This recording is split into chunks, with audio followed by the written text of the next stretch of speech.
Pronto aí, pessoal? Silêncio, já prestar atenção aqui. Então, na aula de hoje vamos falar de uma filósofa, uma mulher contemporânea, que viveu aí no século XX, de 1905 a 1982, foi pra frente, chamada Ayn Rand. Ela é russa, mas viveu uma parte da sua vida nos Estados Unidos. Inclusive, ela é uma refugiada da antiga União das Repúblicas Socialistas Soviéticas. E vai se tornar uma grande crítica do regime soviético, daquilo que ela chamava de coletivismo.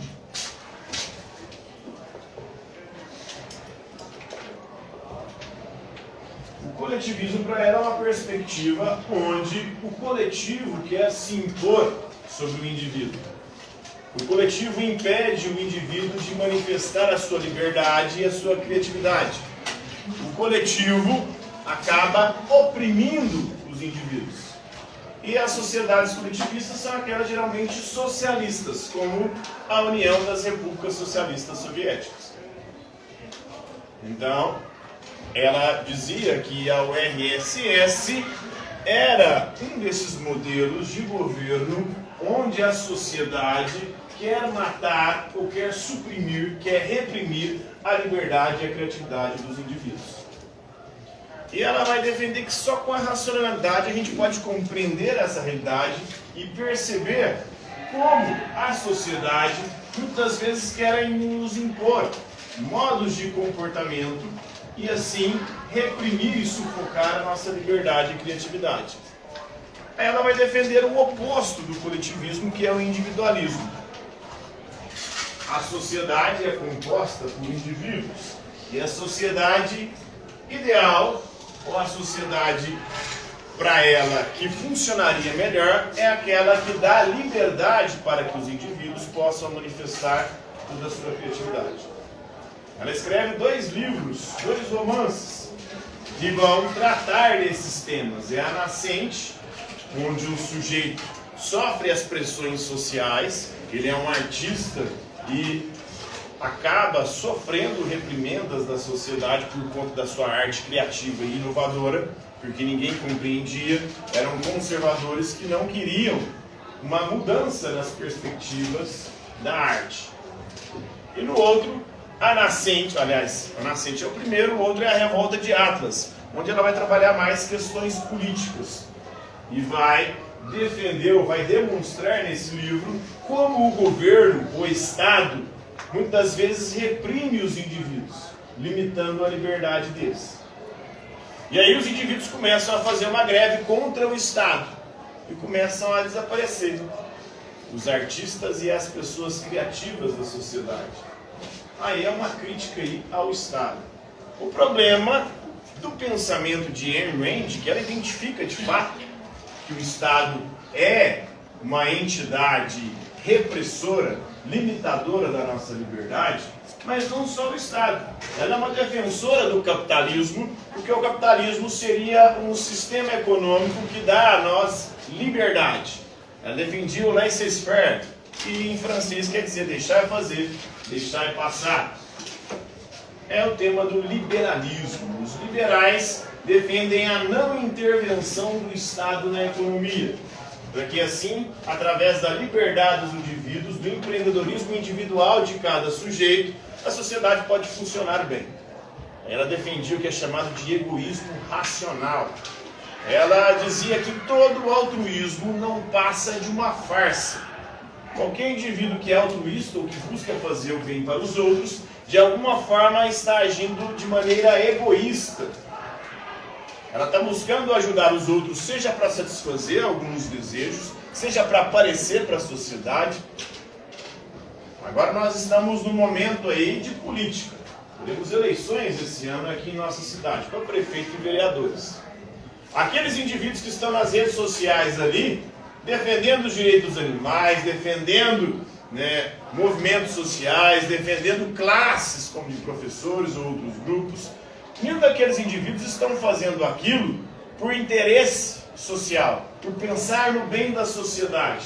cada um ali está agindo egoisticamente, de forma racional, pensando somente nos seus próprios interesses. O problema é que a gente acredita que eles estão lá para nos defender ou defender pautas que a gente concorda. Nesse aspecto, em Rand faz todo sentido, porque nós somos de fato egoístas, mas não só, ou não somente, pelo menos biologicamente. Se a gente pensar numa perspectiva, por exemplo, do Padeiro, ela vai pegar aqui a mesma vibe dos liberais que vem lá de Adam Smith. Adam Smith dizia o seguinte: não é por caridade, por benevolência, por pensar no bem da sociedade, que o padeiro acorda todo dia de madrugada. O padeiro faz isso todos os dias porque ele está pensando no seu próprio interesse. Ele está pensando no seu próprio ganha-pão, e não no pão que ele vai fornecer aos outros. Ele está pensando em sustentar a si e a sua família. Então, de alguma forma, todos nós somos egoístas. Mas, hoje, cientificamente, biologicamente, segundo a neurociência, já foi detectado que o ser humano não tem só genes egoístas, como defendia, por exemplo, até o Richard Dawkins. Mas há genes também altruístas em nós, que muitas vezes nos levam a sacrificarmos a nós mesmos em nome do grupo. E foi graças à junção desses dois genes, do gene egoísta e do gene altruísta, que o ser humano é uma espécie exitosa, talvez a mais exitosa da história recente da evolução. Da história recente, porque tem outros aí mais exitosos, que são mais antigos do que a gente, que continuam aí. E que provavelmente vão sobreviver a gente. Se houver, por exemplo, um desastre nuclear e a humanidade for extinta, algumas espécies serão exitosas e sobreviverão, por exemplo, as baratas, né? Mas são alguns pontos que ela defende. Ela defende que a única forma de conhecermos a realidade é através da razão, por isso ela defende a racionalidade. Ela defende o individualismo contra o coletivismo, ou seja, a liberdade individual e a criatividade de cada indivíduo como motores para uma sociedade saudável. Ela defende o capitalismo e o liberalismo econômico, a não intervenção do Estado na economia, mas ela não previa que poderíamos chegar a situações e circunstâncias como a que a gente vive hoje. A galera de direita, por exemplo, vive falando aí da intervenção do Estado na vida dos indivíduos. Mas ela não olha para entidades, para empresas que hoje têm muito mais poderes do que Estados. Inclusive são transnacionais, atuam no mundo inteiro. O Estado é restrito, por exemplo, o Estado brasileiro atua só sobre o Brasil. Agora, os donos das Big Techs, dessas grandes empresas de comunicação, de redes sociais, eles atuam no mundo inteiro. E são entidades que têm um controle e um domínio sobre a nossa vida, hoje, muito maior do que qualquer Estado. E suprime a nossa liberdade. Cerceia a nossa liberdade, a nossa criatividade. Pensarmos aí em redes sociais, né? Twitter, né? Tem o Elon Musk, que é o libertário, defensor de uma visão parecida com isso aqui. Se pensarmos num Facebook, que é dono também do Instagram, que é dono do WhatsApp, essa galera sabe mais sobre a nossa vida do que qualquer Estado, do que qualquer governo. E controla muito mais a nossa vida do que qualquer Estado, do que qualquer governo. E aparentemente nos deixando livres, sem cercear a nossa liberdade. Aparentemente. Porque todas essas redes sociais, elas têm suas políticas.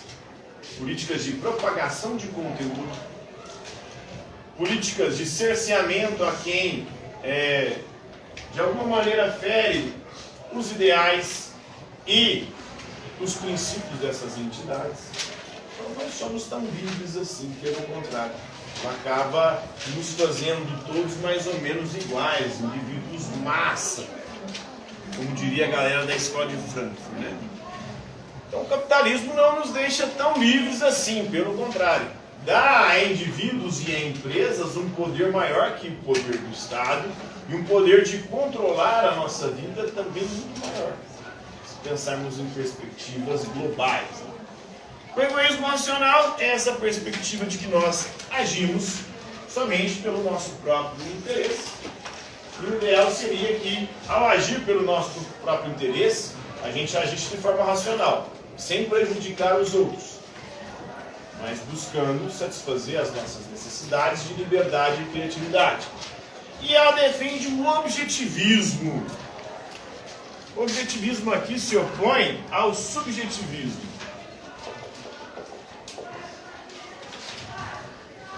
Para ela existe uma realidade objetiva que independe da nossa perspectiva subjetiva. Então não importa como você vê o mundo, o que importa é como o mundo é.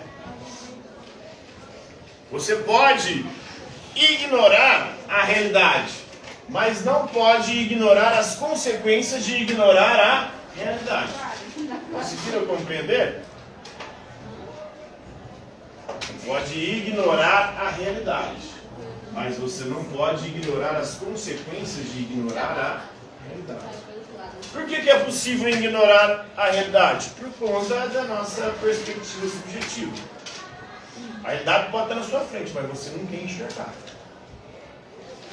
Mas isso tem consequências. E das consequências de ignorar a realidade não tem como a gente fugir. Mas só que ela encara muitas vezes essa realidade como se fosse uma realidade natural. Por exemplo, ao defender o capitalismo, ela defende que o capitalismo seria algo mais condizente com a nossa natureza. A natureza humana é livre e criativa. Mas, se pensarmos na perspectiva da história da humanidade, o capitalismo é um sistema econômico que tem aí 500 anos de vida. E o ser humano tem alguns milhões de anos de existência. Ou no seu processo evolutivo, alguns milhões. O Homo sapiens sapiens, que é esse que nós somos, surgiu há mais ou menos 200 mil anos atrás. Então, em toda essa história, nunca existiu o capitalismo. O ser humano evoluiu. O ser humano se desenvolveu. Só recentemente se desenvolveu esse sistema econômico. Será que ele é natural? Ou será que ele foi forjado? Como que ele foi forjado historicamente? Será que foi em nome da liberdade? Ou ele foi forjado com escravidão, com domínio, com subjugação, com desigualdade, que também corrompe a liberdade, porque quanto mais poder econômico alguém tem, mais livre a pessoa é. E quanto menor o poder econômico de uma pessoa, menos livre ela é, porque menos escolhas ela pode fazer. Um pobre, por exemplo, pode escolher o médico que vai tratá-lo, o hospital que vai tratá-lo, a escola que ele vai estudar. Não pode, porque não tem dinheiro. Ele vai ter que ir no médico, no hospital, estudar na escola, que der acesso para ele, geralmente gratuitamente. E aí entra que não é gratuito, né? Se cobra impostos e com esses impostos se paga. Como ela é uma defensora do capitalismo contra o Estado, ela é meio crítica também da questão dos impostos. Porque o imposto seria uma medida coercitiva sobre o indivíduo. Então essa é a escritora e filósofa aí, russa, né? Nasceu na Rússia, mas ela mudou para os Estados Unidos em 1926, logo depois da Revolução Russa. A Revolução Russa acontece em 1917. Então ela estava trabalhando como roteirista quando seu livro, seu romance A Nascente, ela escreveu esse romance em 43, que era a história de um homem ideal aí. Esse homem ideal é um homem que enfrenta a sociedade, enfrenta a coletividade para poder manifestar a sua liberdade e a sua criatividade na arte. Mas ele era um incompreendido, porque as pessoas preferem se submeter ao coletivo do que manifestar a sua individualidade, né? Ela foi fundadora do objetivismo, que é essa perspectiva de que a realidade independe da maneira como a gente a percebe. E se a gente ignorar a realidade, nós vamos sofrer as consequências de ignorá-la. Então ela desafia a ideia aí de que o dever moral do homem é viver para os outros. Nós estamos aqui não é para viver para os outros. Nós vamos estar aqui para viver para si mesmo, para satisfazer seus próprios interesses. Por mais que esses interesses em algum momento possam ser altruístas. Você pode pensar na sua família, você pode pensar nos seus amigos e agir, né? Mas de qualquer forma, ao pensar na sua família e nos amigos, você está pensando em si mesmo, porque são pessoas que te satisfazem enquanto indivíduo. Por que eu vou proteger a minha família? Porque eu a amo, então estou defendendo a verdade, algo que interessa a mim, o amor que eu sinto por ela. A mesma coisa aos amigos ou qualquer outra forma de ajudar, contribuir ou proteger os outros. Então a realidade existe como objetivo absoluto, existe independentemente da maneira como a gente a percebe, e a razão do ser humano é a sua maneira de percebê-la. A única maneira de compreender a realidade é com a razão, apesar de que a razão pode também nos iludir. A gente olha para a realidade, não concorda com ela e cria com a razão uma outra realidade. Mas só que isso tem, segundo ela, consequências. Compreender aí o pensamento de Ayn Rand, galera? Tranquilo? Favorável? Então, por hoje é isso aí.